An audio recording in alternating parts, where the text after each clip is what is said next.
대통령 선거를 치르는 데는 천문학적인 비용이 들어가기도 합니다. 그런데 후보 입장에선 막대한 돈을 쏟아붓고도 표를 얻지 못하면 이 비용을 보전받기 어려운데요. 네, 선거 비용을 둘러싼 쩐의 전쟁, 단일화의 변수로도 작용할까요? 대선 따라잡기 김민혜 기자입니다.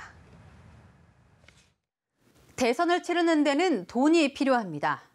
방송이나 신문에 저를 뽑아달라 광고도 해야 되고요. 유세를 위해서 차량도 빌리고 로고송 제작도 해야 합니다. 선거를 도와주는 관계자들에겐 식비며 월급도 줘야 합니다.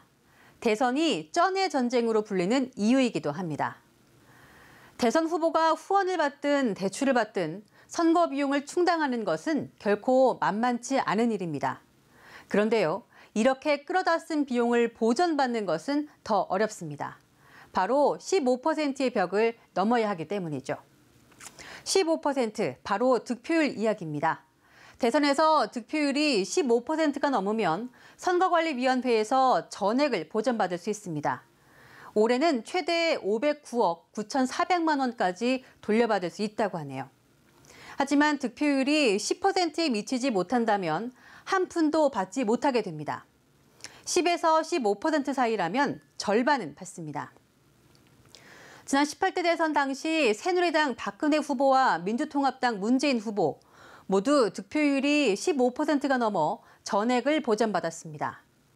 17대 대선에선 한나라당 이명박 후보, 대통합민주신당 정동영 후보, 그리고 턱걸이로 득표율 15%를 겨우 넘긴 무소속 이회창 후보가 다 돌려받았습니다.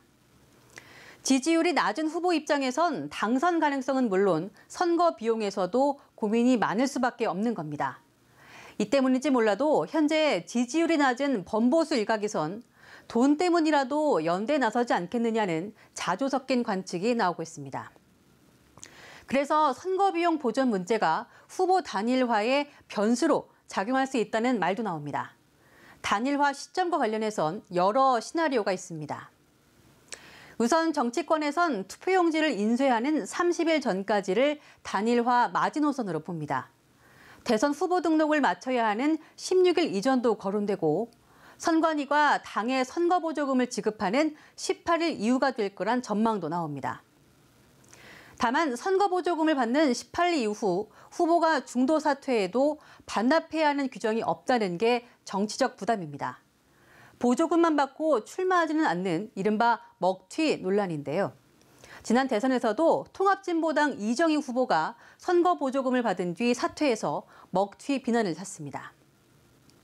자체 대선 후보를 내야 한다는 명분론, 그리고 선거 비용조차 건지기 힘들 거란 현실론 사이에서 지지율이 낮은 당과 후보들의 셈법은 복잡해지고 있을 겁니다.